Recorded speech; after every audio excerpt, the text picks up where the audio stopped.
in December of 2020.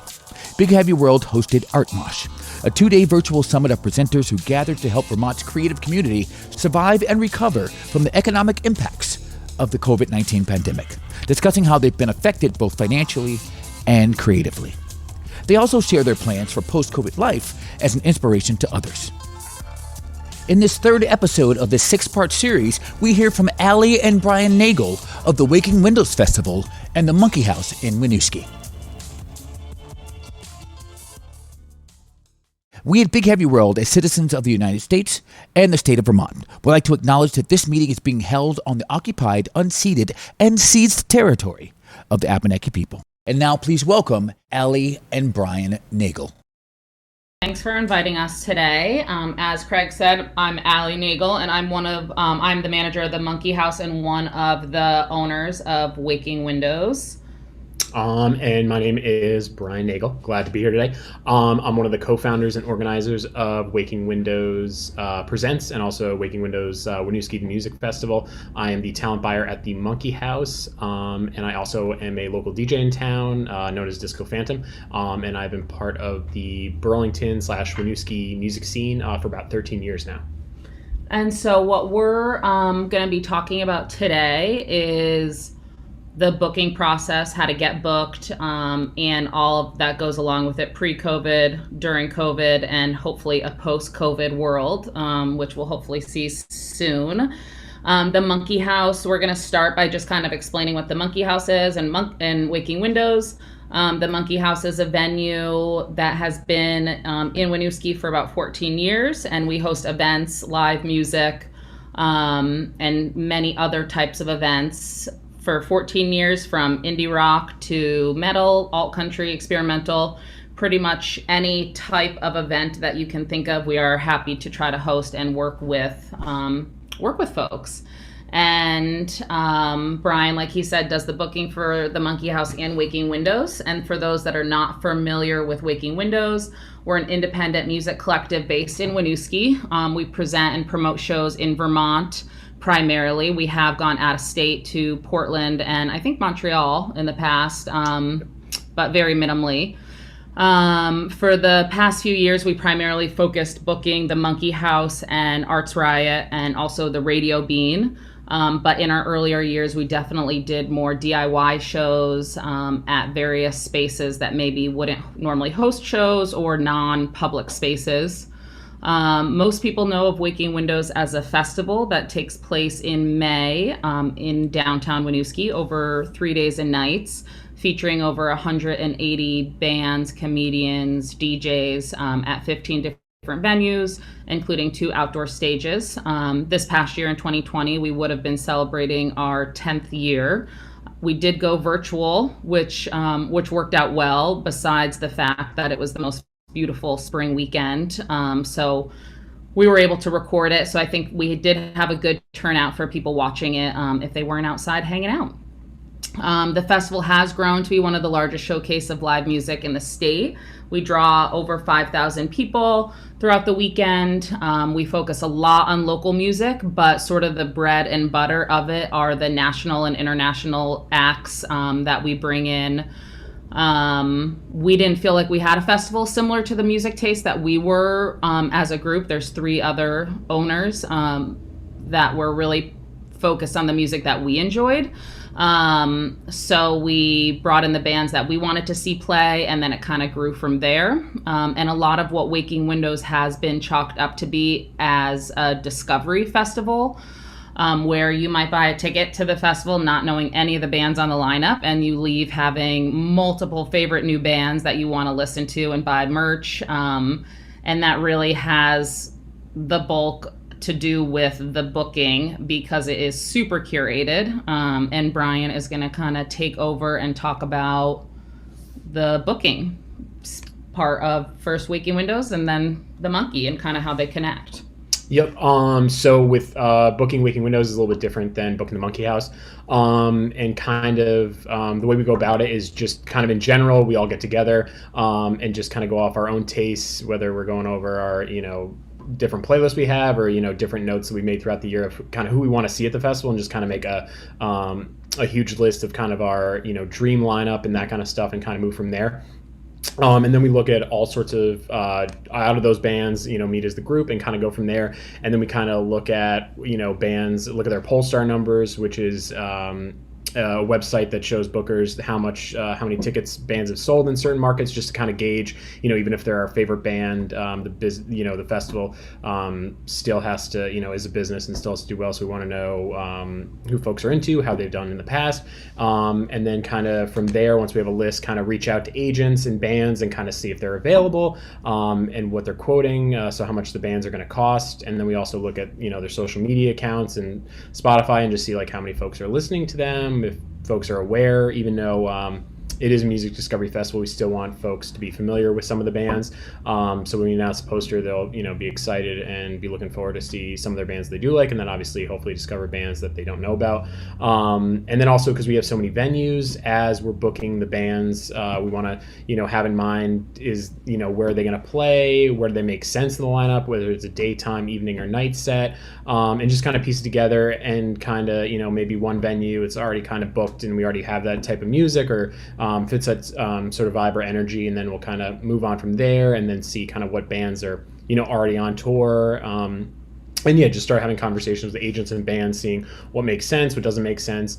We literally have a checklist, like in our group. If someone mentions a band, then Brian or someone else will say, okay, well, where would that band play? What time would they play at? And like really going into the details of like, how can this band fit into the festival, in all aspects of who will be going to that, and just make sure there's something for everyone, and not too much of one band or not too much of one sound, or only late night bands, or only bands early in the day. And then overall, as we're going around looking at the budget, making sure that makes sense, and that we still can make it work. And even if an offer maybe is too low to a band and they can't make it work, we'll try and hopefully maybe we'll be able to give them a hotel room or travel and ground transportation or something like that, just to make the deal work for the festival, and for the bands, so everyone's taken care of. And this is a pretty long process, actually. We already start looking at headliners as far as a year to 14 months out, so it's definitely kind of almost like chiseling a block of wood, just keep chipping away, and the shape of the festival comes before the festival, and so goes big until like a couple weeks. It's a lot goes into it, because obviously we're not only just programming music, but we have comedians, DJs, all different types of artists, visual artists, and all different types of performances that we're showcase that we're putting on. So it definitely takes a lot to do that, and then also for just regular folks versus us reaching out, we do have submissions. People can submit to play the festival, and last year we got over 400, which is amazing. We're so glad that people care about the festival and want to be a part of it. And then we do the same kind of checklist, see where would people play, the cost, what makes sense, and all that kind of stuff, and we go through everyone, and we basically we want the festival to be for everyone, and just it worked for everyone. And as Ali was mentioning with the music discovery thing, is we want people to find something, and also definitely take some pride in is that people all the way, we have kids, we even have afternoon kid shows, and all the way up until my dad was there, and was 80 or is 86, so he went. So it's literally, there's something for everybody, and it's not just a music festival. It has all different types of programming that hopefully artist markets to just comedy shows to other pop-ups, just so it's really something for everyone, and they can, as someone walks in the box office, even if they know nothing about the festival, I feel like a used car salesman, I can like pitch them anything, be like, what are you into? What do you like? Let's get you in here, because also we try and keep it pretty affordable for folks, because we know with going to festivals, it does get expensive, but that's also a big thing with booking to keep in mind, is to keep the festival affordable for all. So and I think that booking and being a good booker and talent buyer and doing it for so many years, we have the experience now going into different years and shows and festivals, is the community, and as such a community like ours, we're so fortunate to be in our type of community. People learn to trust, like, okay, I've been to shows that Brian's booked a couple times and I've left really enjoying them. Now I trust him and what his suggestions are. And that could go for anyone that you sort of build trust in the community. And that's why Burlington and Winooski and Chittenden County in general is just so special, because you can build those relationships within the scene of, I have no idea who that band is, but they said it's going to be good and I'm going to go see it. Yep. And then the Monkey looks a bit different, because we do try to book music or an event at the Monkey like 4 to 7 nights a week. So the curation is still there, but it's not as specifically detailed as a festival would be. So the process, it looks a bit different. So usually just go over kind of a regular venue booking, and this is just the Monkey House, is usually a band. I'd reach out to a band, or they would send me an email, and then kind of the best way for them to kind of approach an email is just kind of really let me get a full picture of who they are, and that's by, sending a little info, like some background, like a bio, and then if they've, played in the area before, how many shows they've been doing recently, how many folks usually come to their shows, how long they play for, and then kind of their availability, what dates they had in mind. And I do look at their social media and past shows and see how many folks do go, if they're promoting their shows, where they're playing, how often, and all that kind of stuff. Just get kind of an idea. And it's also really helpful for a lot of bands too, if they do send kind of the most recent recordings, whether it's live or done in a studio, and also if they have any videos like any YouTube or Vimeo clips, just to kind of, so I can get a sense of what they're like live. So, kind of get a full picture of like when they would work, if I could pair them up with another band, or, just what kind of makes sense for them, whether early bands starting out or they're more established and could do like a weekend slot.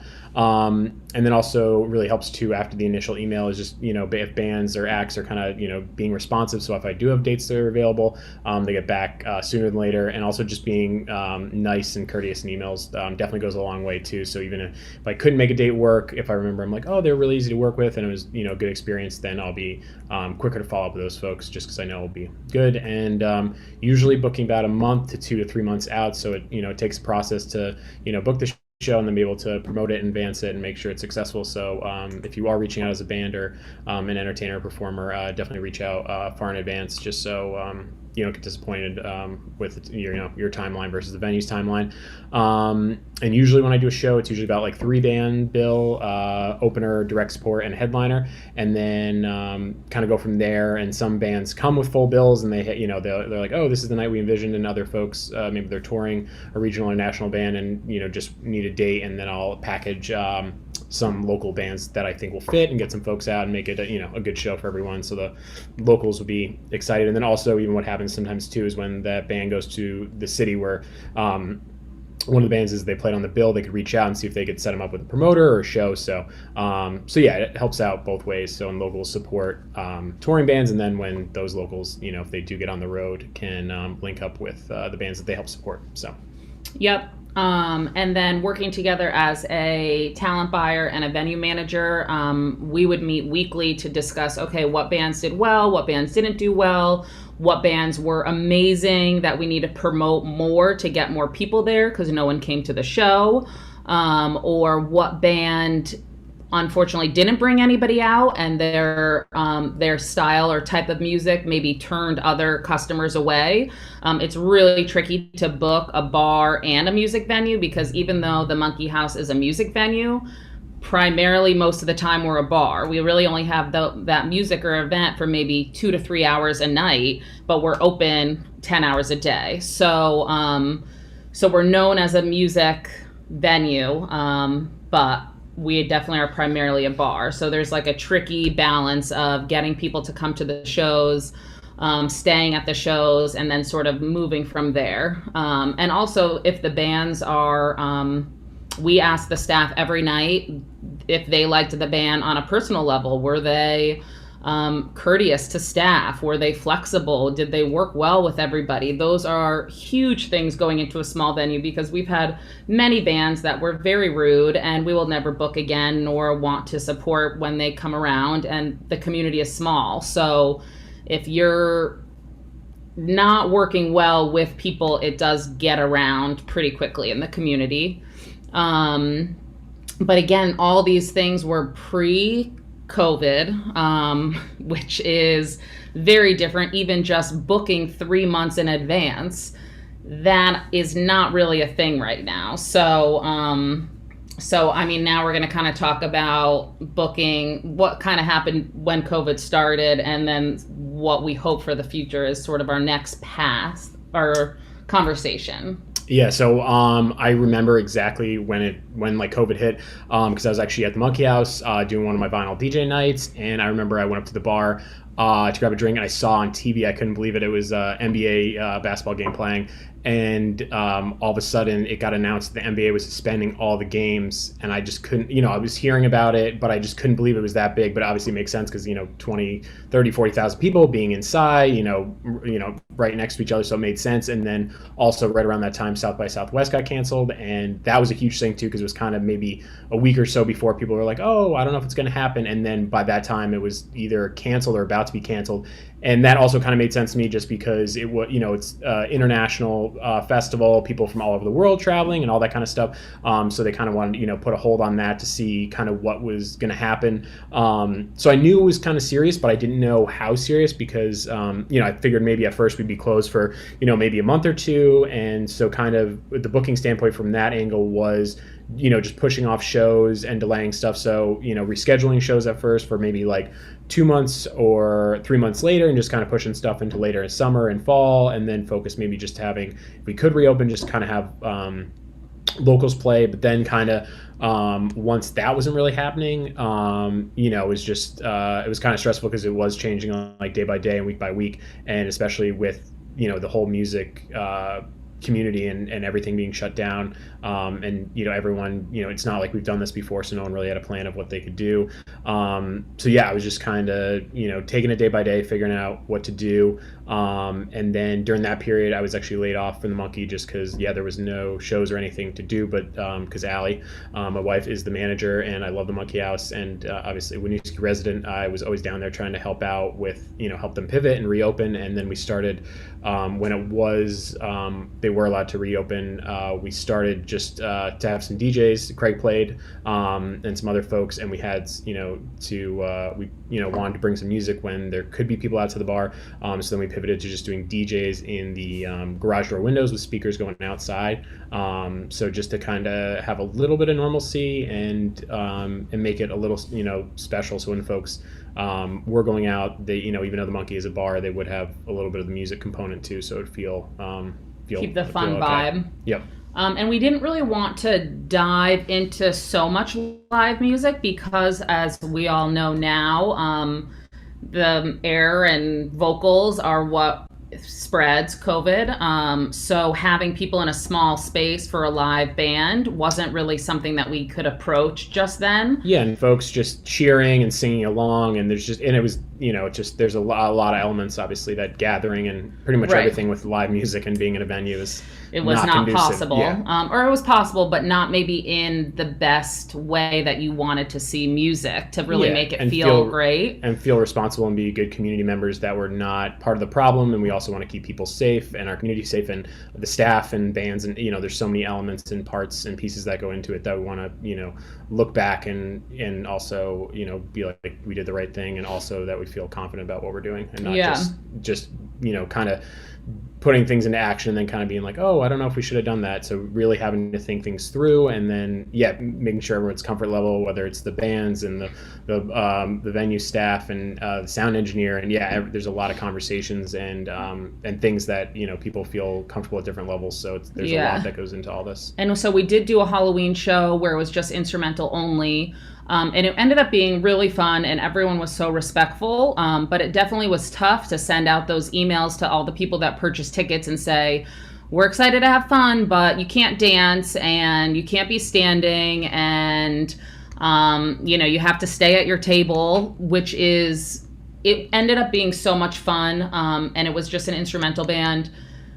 And it was great, but there was a bit of it that was just the energy. It's just not fully there because our capacity is 100 people. And at that time we could only have 30 people really in the bar, sitting at tables. It's a half capacity, but then it's like, it puts so much pressure on the ticket purchaser because we had to say, okay, we have a table that could fit 6 people, so please don't buy this ticket if there's only 2 of you. So now all of a sudden you're having to ask people to pay more money for a ticket at a table rather than individual tickets. And then if somebody just bought one ticket and just one of them came, even though it's a table of 6, then you're sort of looking at them like, oh, where are your 5 other friends or people that you feel comfortable sitting at a table with, which isn't fair, because I would go to a show by myself all the time. And now it's like, okay, I have to bring people with me to sit at the table who feels comfortable, so that at least the bar can try to make money that night, which is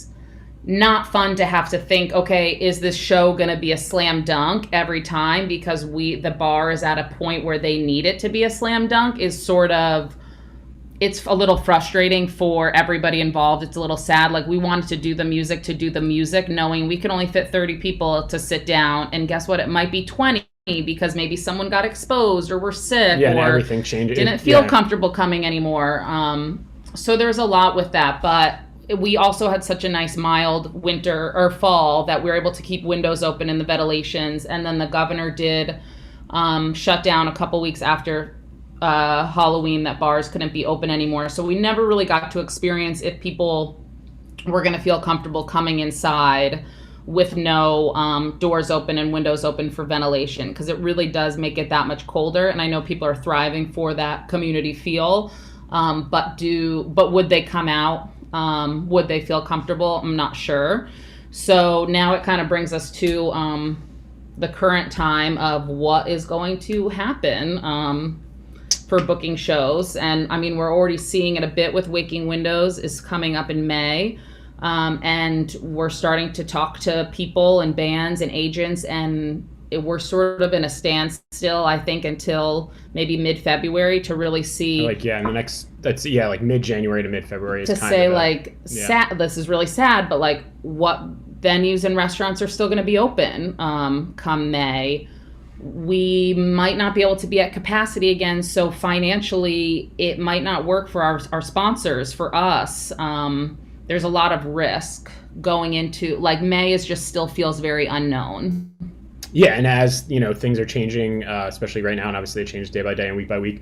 But kind of the big thing is, even though looking at a post-COVID music scene and even the Monkey House and all that, it kind of really is up to the fans and the public to know what's possible. Because even if we get the go-ahead from the governor to open things back up, it's folks are going to have to come back, start showing up the shows for them to work out, for the venues, for promoters, for the staff and bands. And obviously, as many know, in the hospitality and entertainment industry, the margins, are really thin. So to operate, at partial capacity just doesn't, make sense financially with all the, overhead and operating costs. And then also too, just, back to me personally as the booker, is, the venue, still even, can they even still pay me to do my job, when the shows aren't going to bring in as many people, or maybe we won't be allowed to at first, and it'll just be, only so many people will be allowed to be in the venues. And even though, might be booking just one band a night, it might be tough because those, those bookings are going to take a lot longer, just because I have to reach out to all the bands to see, who's still a band, who's active, all that kind of stuff. And then also putting in all the new systems and protocol, whether it's, and advancing with the band to see what the relationship with the sound engineer is going to be like. Is he going to have to swap out the mics and all the chords, or band's going to, want to share backline with drums and bass and all that kind of stuff. So it is a little tough to look at, because things will change even during the bookings, but it's not going to be as sure of a bet with just knowing that certain things are going to work out. And then obviously with even booking shows, if a band member comes down with COVID or gets exposed, then do we have to reshuffle and book a new band? Or so basically it's going to be some work in the beginning, but definitely willing to make it happen. But it just kind of some things are like you said, there goes that 3 months of planning to book your calendar. So it's kind of like, okay, let's hope next week you can play, and let's hope all the band members are fine to play. And what kind of contract do you create to for somebody to have to cancel because it's is it just we understand because this is the world we're living in now. You had said, Brian, that Ticketmaster started to unroll what they were going to do, and they're going to require people bring their vaccine card that they did get vaccinated? Is that something we could even legally do? I don't know. Can you not allow people to come in because they haven't been vaccinated? And there's so that's why it's kind of a wait and see for a little bit, because there are so many questions, and it is tough because usually there's the process of booking a show or running a venue, and just kind of how things work, but with so many just kind of situations that can pop up, makes it tough. And then even with not only booking the bands, but on the the patron and fan side, is that some folks might not feel comfortable being in big crowds for a little bit, and because everyone has a different level of how comfortable they are. And then same thing, folks might not have the disposable income that they had because of having a really tough year financially, so they might not that extra money might be going towards gas and groceries and that kind of stuff versus going to a show on the weekends or during the weeknight.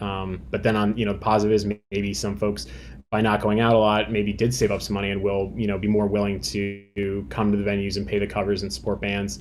So it's definitely, I feel we can plan as much as possible, but I feel it's definitely gonna be a wait and see, and just kind of see what feels right. And then some folks, the bands that do come out, maybe they are just can't, it all depends on the type of music too, which some folks are like, oh, like 20-30 people here, this is great. And then other bands might play and be like, just they need the energy from the crowd, and it just didn't work for them. So I think it's going to be some trial and error and wait and see. Well, and it's funny too, because we talk about, like, anytime we're watching like a movie or TV show, which I know a lot of people have also had these same experiences, is you see groups of people, whether they're out to dinner or at a party or like hugging at a show, and it just like watching it feels so and weird. It feels weird. And it's like, oh my God, they're so close to each other, which is fine. But I want, and maybe it's just our shock of it now, and hopefully that won't take a while to overcome. But if it, I don't know. We just don't know.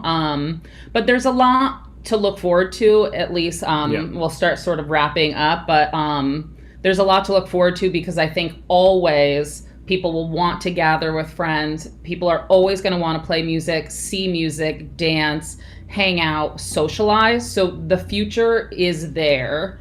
It will come back. Just when and how, and if people are able to gain the financials as businesses themselves, is when. We're fortunate also to be in a college town where we constantly have young people coming into the scene. We're getting a little bit older where we still want to be in the music scene, but we see a lot of our friends that used to be more involved. They have other responsibilities now, whether they have a family or they don't have time to be in that band anymore. We have young people excited to come up, so it's transferring that to, okay, how can we get this band up and running? How can we get them involved in the scene? How can we continue this community? And I think a lot of the ways that the state can help is, at least for for now, and if this happens again, how can we set up live streams for a band is challenging. You need this audio to be great. You want the visual to be great for people to actually spend money to see a live stream. Live streams aren't everyone's favorite thing to do and see, but if that's the only option, can we have the state help venues get set up for success with the equipment, with somebody that they could maybe hire professionals that could come in and teach staff how to utilize this, so when the shows slowly start happening, and if it only could be 30 people, how can we get 30 more people on the live stream to watch this live show that might not feel comfortable coming out yet, not vaccinated, not able to come for whatever reason, and just offer more financial abilities for gig workers? Can we get the state to hire financial advisors for gig workers, whether that's musicians, sound engineers, security, to help make sure that their business is on the books, so that if this happens again, they qualify for that PUA unemployment. They don't have to say, oh my God, I need to change my career for 2 years and then maybe go back. Because when it's back up and running at full speed, do we have the people that want to come and run sound? Do we have those security individuals? Do we have that bar staff, or have they all transitioned and we need to hire and train new people to go into this sector that's so important? Because the trickle down of not having a show, you said the organization NEVA, Yeah, the North American Independent Venue Association was saying, because music is such an economic driver for so many communities, even Winooski, it's for every, I think, dollar that's spent at a music venue, $12 is spent at in the surrounding community, whether it's if people are traveling at a hotel or getting food at a restaurant before or after the show, or at another bar, or going even to another show that night. So it really is, even though obviously I lifelong music fan, I love music, it really is important, and obviously the state's seeing this, is that it really is the big financial piece to communities, and that's why it was really hard to cancel Waking Windows this year. Obviously, it was the right thing to do, and for the safety of everyone, and we had to do it. But it was really tough because so many of those venues have some of the biggest weekends of their entire year financially. Obviously, all the staff and production workers that we hire, the bands that get paid because it's a festival, and just so many other aspects. Yeah, I mean, you've been just thinking about if you're a music fan, how many times in your lifetime have you traveled to see a show, and think about all those expenses leading up to that show and after that show that you spend in other communities other than your own. Times that by so many. And I think that people don't think of music and arts culture as important as some other things, which I get. There's so many other valuable things that funding needs to go to. But if you're thinking about the economy as a whole, we would travel to Montreal for one night. We spend gas, just everything that goes into what it's affecting. And I mean, we see that more with New York City, sadly, with restaurants and bars and. Yeah, but it's definitely connected. And Ali was saying just all the workers too with venues shutting down, and just from the door person to the sound engineer to the bar staff to all the bands and people is even though it's just shutting down one thing, but it's it's all connected on both sides to help folks grow. And and back to even some of the booking stuff, it is really tough just because obviously creative communities and scenes do have to be kind of grown and nurtured for them to build momentum and become what they are. And I don't know what that's going to look like after taking 3/4 of a year off to see as some people might have moved on or changed or moved, or responsibilities have changed and all that kind of stuff. So it will be interesting to see what that is. And then same thing with just the relationships of reaching back out to agents for bookings and bands and other performers in town, and just kind of getting those relationships started back up, because it's not taking a little bit of time off, it's taking a pretty significant amount of time, and having to rebuild those conversations, and just and seeing where everyone's at, and then seeing how comfortable everyone is moving forward.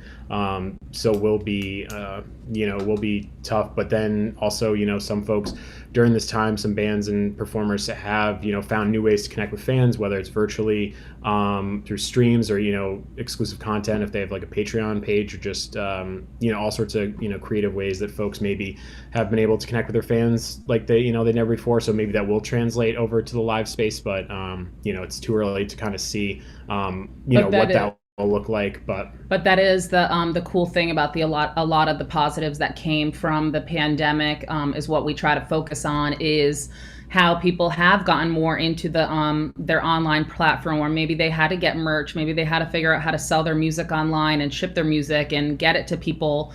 Set up a website, and that goes with the Monkey in general. I've learned so much of having to transfer things online where people maybe were planning to do within their 5-year goal, but now it's okay, you got to do it right now. And then to just go off of what DJ Lou had said about the building infrastructures, I love that, because even City Hall Park in Burlington did do that. No, they don't have a stage ready to go, but you could now plug in pretty much anywhere.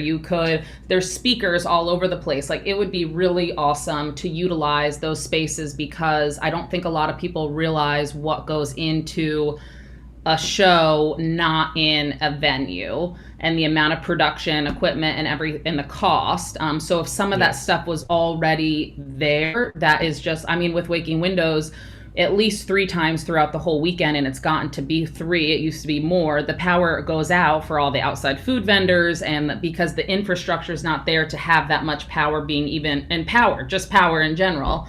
Generators are expensive. Fuel for generators are expensive. Making sure it could hold all of it. But I love that idea.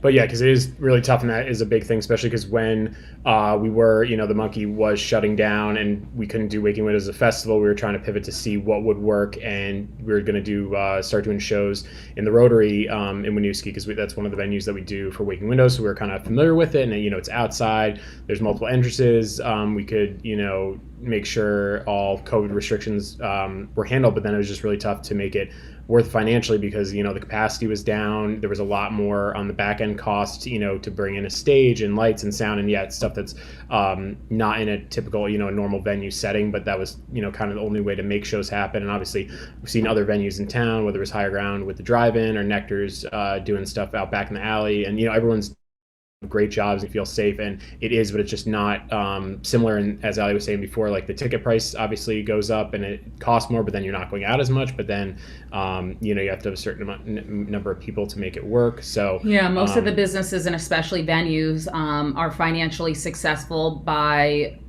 working at capacity as much as they possibly can. And when your capacity is cut in half, no matter where you're located, inside or outside, it drastically affects what you can, either whether it's breaking even if you're able to do that, or profiting at all to pay your bills.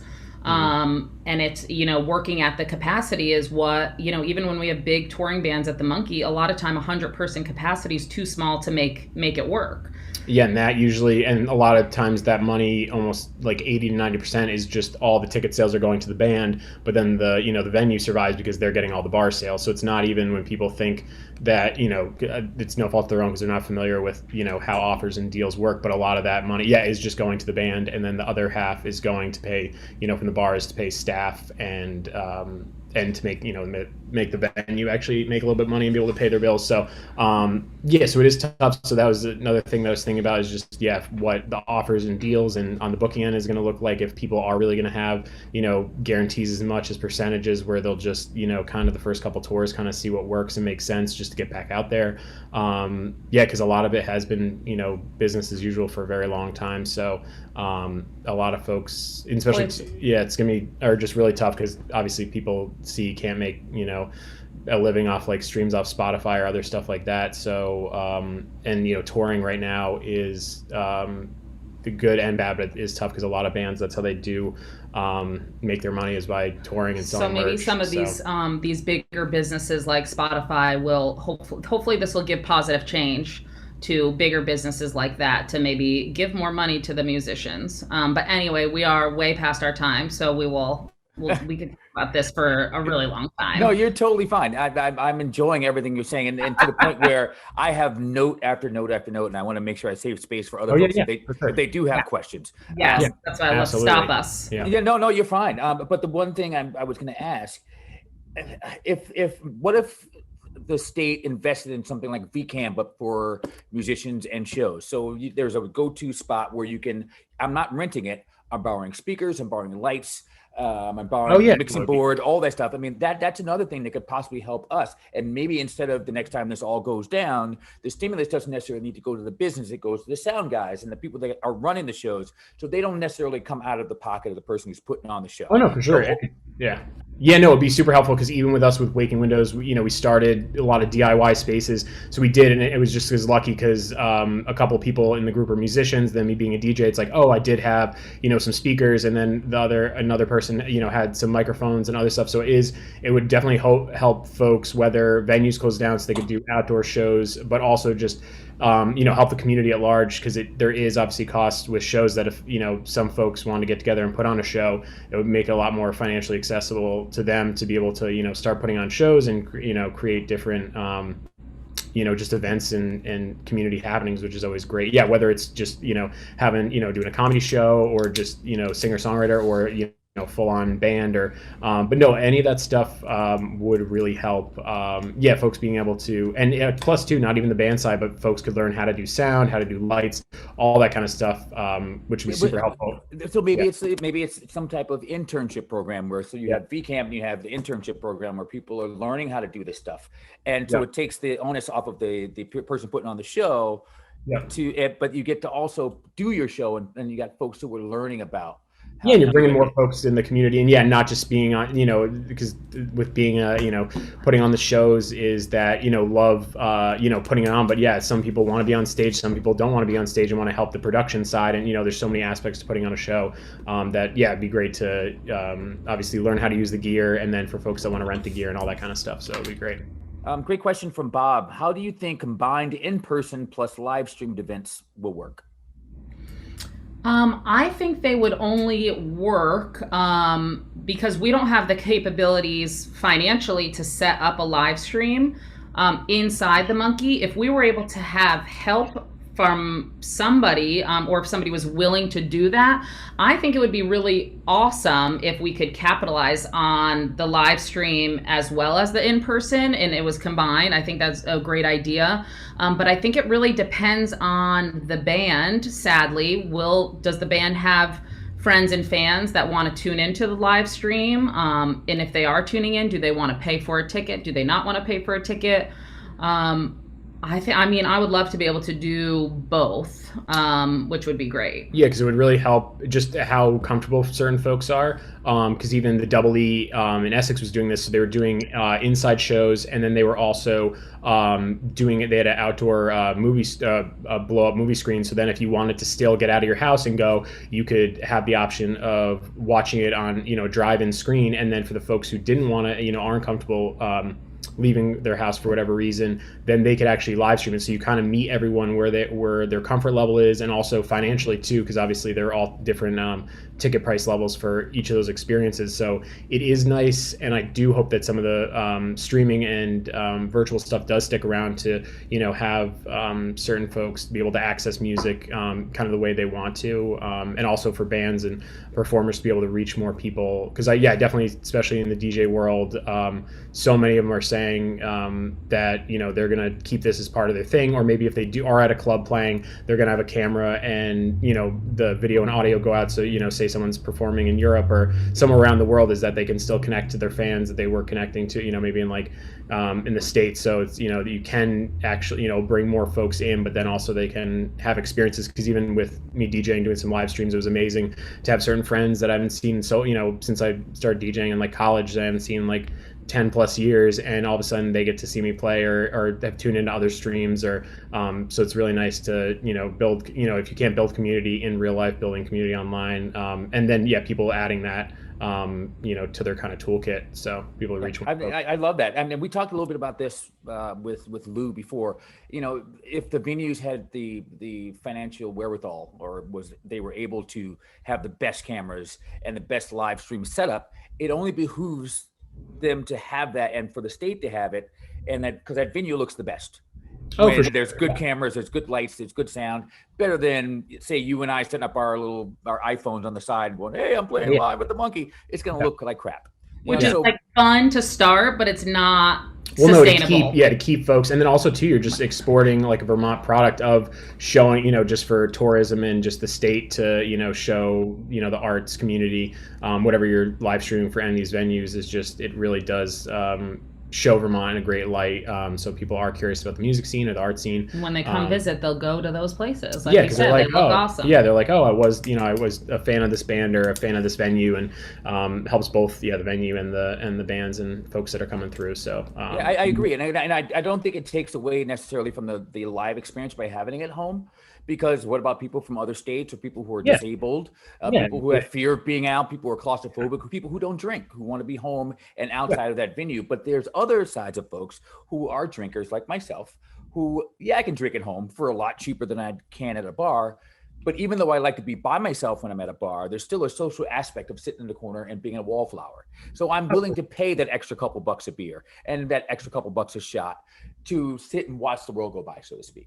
Yeah, and just to have that connection. We always need that personal. And that, just that community, and also just literally getting out of the house during all this too, of how much that matters. Yeah, when we did the show during Halloween, of just, and even it was funny with Ali, she was setting some stuff up, and I literally was there just coiling XLR cables, and I was having the best time of my life. I was I was putting them on, just the setup of putting a table up and getting the monitors right and running cables and getting the soundboard and all that. I was like, I couldn't believe it. Like felt to me like the monotonous stuff that you're like, oh, I don't want to rap chord and all this stuff was it was so fun, and it was really nice. So it was in the chat I told you. There's a great question here from Bob again. Has anyone approached any of the TV stations to participate, especially say PBS or our co-host prom that we did was a huge success with VPR. So that's another one. And I'm talking Winooski based right now, but being the PBS is right here. And now partnering with VPR, that's another place that we can go maybe as a sort of our own local VCam to sort of partner with to do live music series even maybe. Yeah, and I bet PBS, because they were going to work with us a bit for Waking Windows, because they were setting up in their new location in Winooski like a whole it was right as it was started, or screen, like movie screen and viewing screen. And I'm not sure. I'm assuming the construction was finished because they were hoping to have it finished by May of last year. But I wonder if there's something even tied in of whether they can do it at the Monkey or another venue, or if bands are even able to go into their space. But I'm not sure their technology. But I think it would be great to tap into those types of folks. Well, I mean, it could be very similar to what VPR does now. And again, I keep sort of similar where I think Bob is going to. Now that VPR is partnering with local PBS, sort of live from the fort. Is that what they did? Oh, yeah. So something like that, except it's live and you get to see it. There's visual and audio, and it can be played on VPR. There can be a special every Saturday night, live from the fort, live from the Monkey, or whatever it is, or live from a local venue where, again, it behooves some entity to make sure that all of the venues are outfitted with the best cameras, best lights, etc., best sound.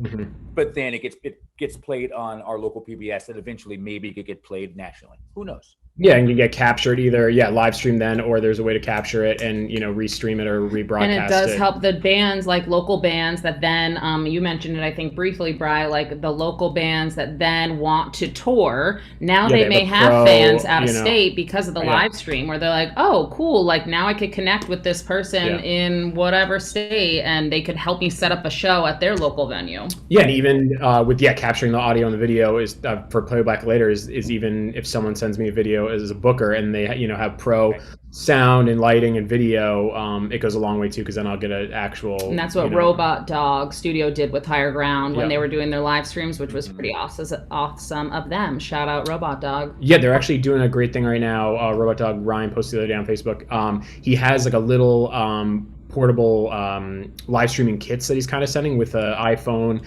and a mixing board, and you can go in there and I'll get all your levels set up and then send you on your way, and you can so he's doing that. I think they only have one or two kits that they're kind of sending out, but as you're saying, Craig, with a musician side of VCam, kind of setting folks up with that, just because it is as Lou was saying earlier, it just is tough because you kind of dig in and do all the research, and not a ton of folks, or this is more like March, April, May everyone was kind of figuring it out on their own, and some streams are great, some are not the best, and just kind of sharing information. But then obviously all of us, even at the local and regional level, like not all of us have the teams that we can reach out to and be like, all right, I need you to figure all this stuff out. And it's kind of trial and error, and you are doing it in real time, obviously, as with doing streams too, that the first ones you're kind of figuring out, and like texting a friend and be like, hey, is the video good, is the sound or like in the chat, like let us know how this is going. Like I have cause especially, and then the thing is too, even the performance side is interesting to get used to, is the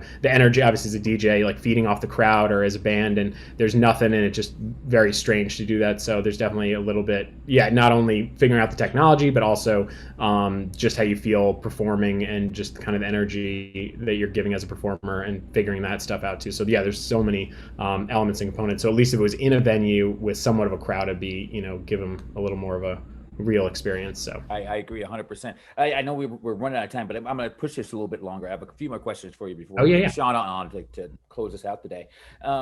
So do you think there's going to be sort of a starting over thing for bands? So say this band, we're worth $1,000, we're worth $5,000. Well, you know what? Post-COVID, we're going to have to dumb it down a bit. Do you think that's going to happen? Meaning financially, they're willing to do some favors?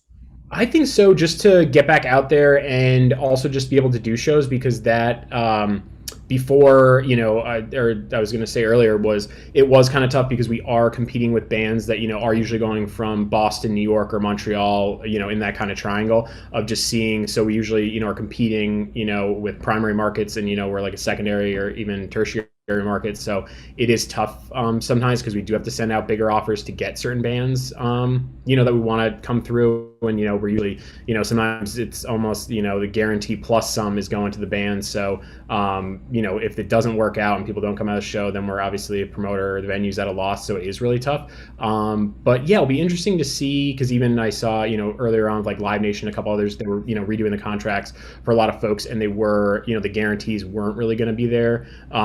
Just because, the venue, just the financials don't make sense for it. So it'll be interesting to see if it just does reset, and especially even with Waking Windows, the festival, usually, obviously, festivals are more of a big payday for the, headliners and bigger bands because you have more money and sponsorship and all that kind of stuff. But obviously, I don't know if the sponsorship money is going to be there, and a lot of the other factors that go in with you being, and obviously selling a lot more tickets and the ticket price being higher, and all those factors that go into, being able to pay a band more money, that it might honestly be a full-on reset for a lot of folks. Which would be nice, because there was definitely bands, and this is not against any band, but there was definitely bands that would want to come into our market and ask for $5,000 when realistically we know maybe their play would be more like a $3,000 play. And I think a lot of that was because there was so much competition and so many festivals that had really big money that weren't just like a couple friends putting a festival together. Yeah. And they had so much money that it was like a bit of a greed, where it was like, oh, well, I'm not going to come now unless I'm making X amount of money. Yeah. And not that musicians and artists aren't worth that money, because I 100% feel that people are. Of course, this is, is and that's how their agent's job, is to get the most amount of money possible for their band or for their right. act. Yeah. But it was challenging for smaller folks like us because we just couldn't do it. Yeah, you get priced out. Yeah. So I hope there is a bit of a fluctuation and a little more flexibility, because unless that's what the livelihood of is for the band.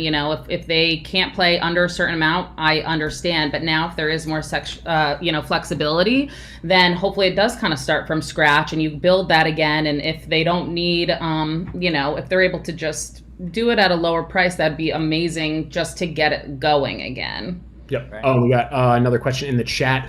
How are you planning to prioritize who to book once COVID is over? Will there be more focus on bigger bands to help recoup costs, or will you still be willing to give lesser known bands a shot? And this is so.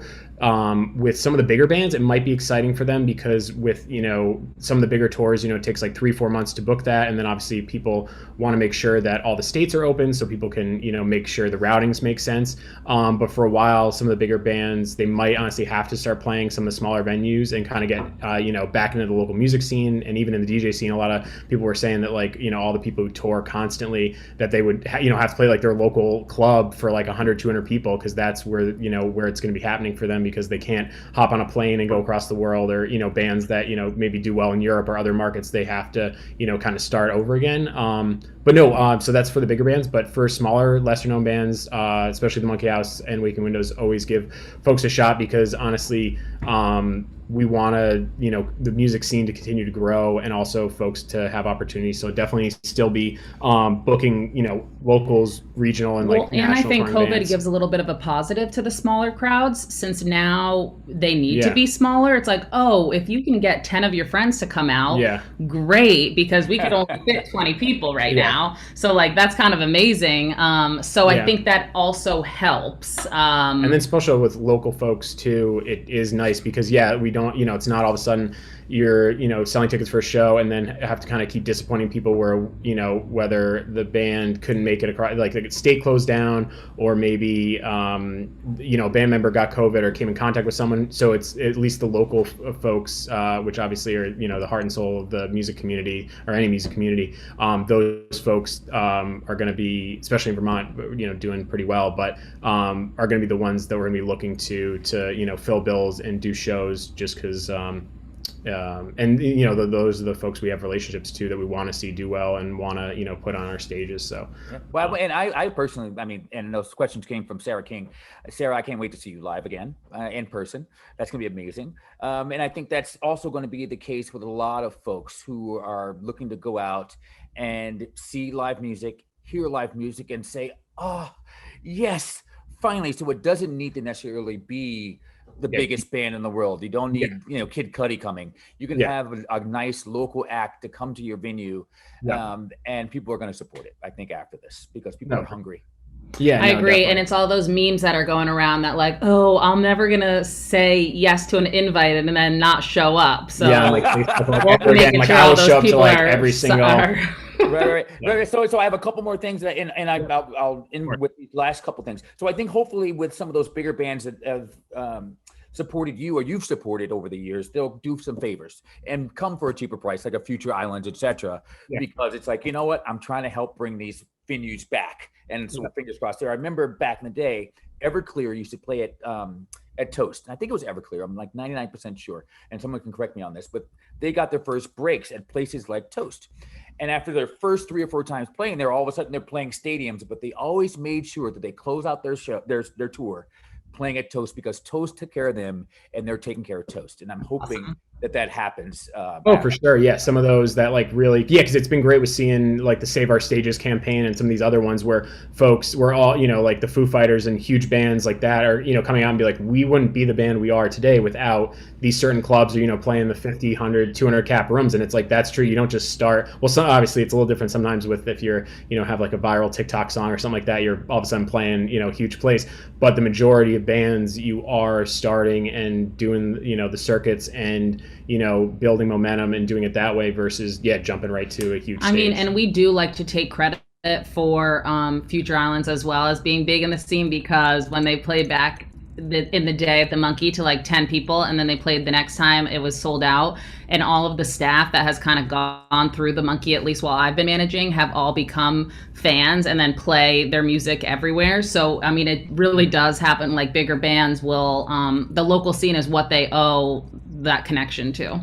Oh yeah, we got another question in the chat. Will people pay more attention to the show instead of their phone? God, I hope so. Just a hypothetical question. I sure hope so. I hope so too. And it's funny. It made me think about it because before being at any show, I was like, I wish people would just be present in the moment, put their phone down. And then on the flip side, when COVID started, I was literally in my room just playing to a phone, hoping that people were watching. So it was the complete flip of that of like, I'm so glad to even have a phone or like be staring at a phone. So it was the complete flip. But I think, I hope folks are more, because I hope they have been on their screens so much now, whether it's their phone or their laptop or tablet or whatever they're using, that it will be a relief just to be present in the moment and hear and feel something, especially too, just to hear and feel sound and lights and even like a hazer and all that good stuff, that you are feeling you're actually in a venue or in a music space, and it feels really good. So yeah, I'm hoping that is a thing that changes. But people experience shows the way they want, but I thought that was the ultimate of literally complaining about people recording shows, and the only way I'm doing it is playing to a laptop or playing to my phone or a tablet. So it was the ultimate flip of that was so maybe that's the flip. We got Shauna Potter coming up in just a bit, but before we get there, I have one more serious question and then one more thing between me and Jim for you. But okay, last week in Windows, deposits, tickets, how'd that work? We are actually it's we offered refunds, and we still are offering refunds for folks that did purchase tickets. We are slated for the festival for 2021. We have the dates, and we are honoring the tickets for that. Yep. But we really have, all of us, there's 5 of us that kind of run Waking Windows, and I think all of us have different opinions of what that's going to look like in May.